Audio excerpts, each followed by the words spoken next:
No, not the ham-fried chicken. Let's talk about franchise potential. He has become the ultimate super cop. Robocop. Generally speaking, movie companies look for franchise potential in new movies being released, especially within action and science fiction movies.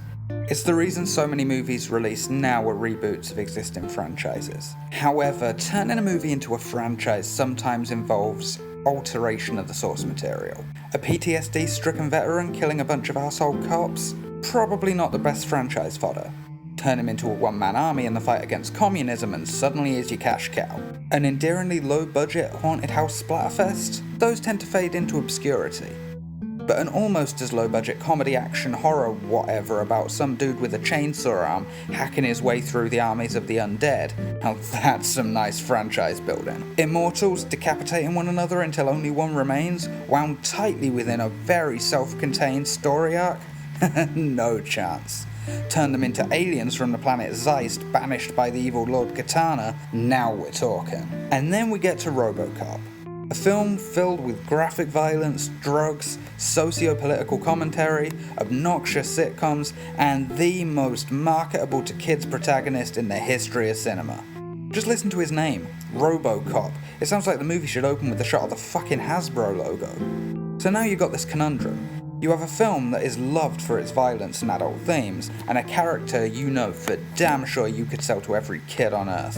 It isn't hard to imagine the executives at Orion running around in their office in a thick fog of confusion, greed and cocaine as they try and figure out how in the fuck to market this film. Surprisingly, the second entry into the series takes the violence and adult themes even further, and quite astoundingly even manages to have a more cynical worldview, which is impressive to say the least. But then movie 3 came out, and I guess at this point Orion really had to accept the brand potential, and out of it came one of the most confused movie sequels ever. I get that Robocop is supposed to be kid-friendly now, so having a movie with a little kid, a gun hand and robot ninjas is probably the best way to milk your cash cow until all that comes out of the udder is coffee mate. But while Jetpack Gun Hand Cop is a logical progression of your marketing, this movie's still kinda dark and fucked up. I can tell they tried to hit some sort of middle ground, but maybe if you're trying to turn Robocop into a film for kids, you shouldn't get Frank Miller to write your fucking screenplay.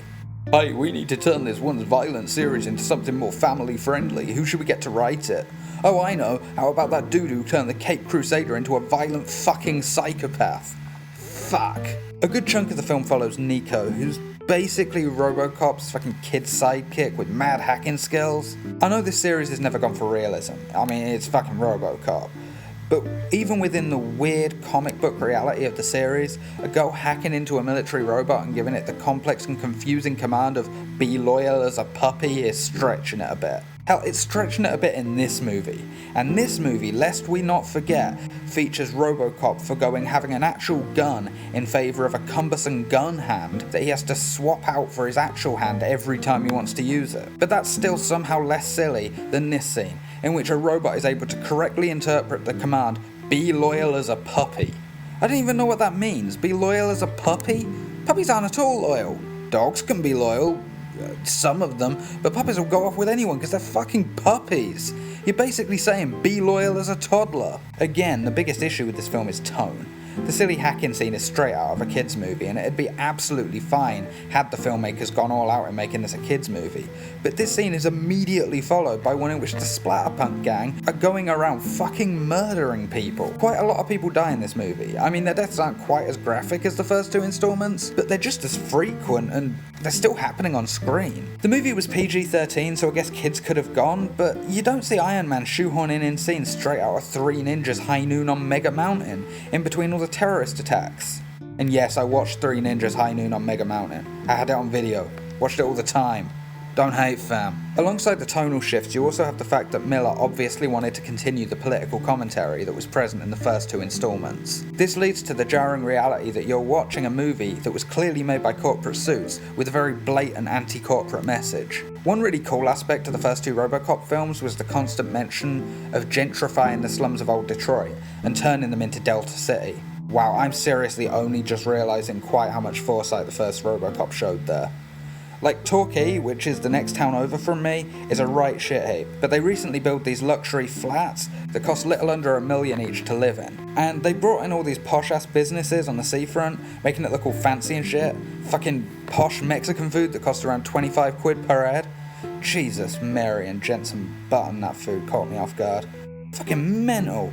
I mean, it was good, but nothing we couldn't have whipped up at home. Anyway, Delta City was this really cool background element, and it worked really well as one of those great pieces of world building that the original film excelled at. Delta City also featured quite heavily in the second film, again as sort of a background element.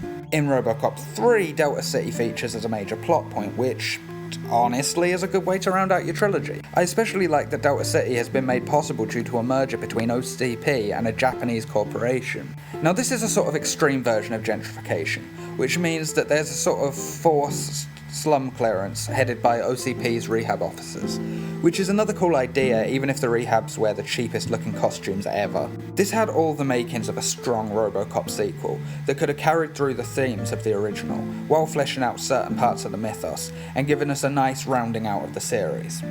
But then they have to go and throw in dumb shit, like the fucking rehabs hiring the splatterpunks as paramilitaries to fight off the police force who have all now been fired because, reasons. Like, I get that the media are supposed to be in the pocket of OCP, but there's certain shit that they really can't avoid broadcasting. Unless there's been a total monopoly on all news networks, it's gonna be kinda hard to cover up a broad daylight shootout between OCP and the Detroit police force. When shit started to go south in Robocop 2, there were scenes of OCP executives trying to figure out how in the fuck they can spin this to make themselves look favourable. At the end of Robocop 3, Mako ends up fire and Rip torn for all this shit, but honestly I get the feeling he would have done this even if Robocop hadn't gotten involved, since this shit really isn't going to make your company look good, is it? Like, corporations are evil and shit, fine.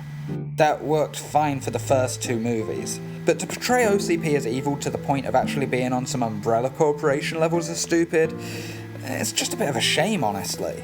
You can really see buried deep within the bullshit that there were people who understood what made the first two movies great, but then there's just dumb plot point after dumb plot point, and tonal shifts fast enough to induce some serious fucking whiplash. Hey kids, come and see this movie about robot ninjas fighting a cyborg with a cool gun for a hand. Oh, and violent slum clearance. Ugh.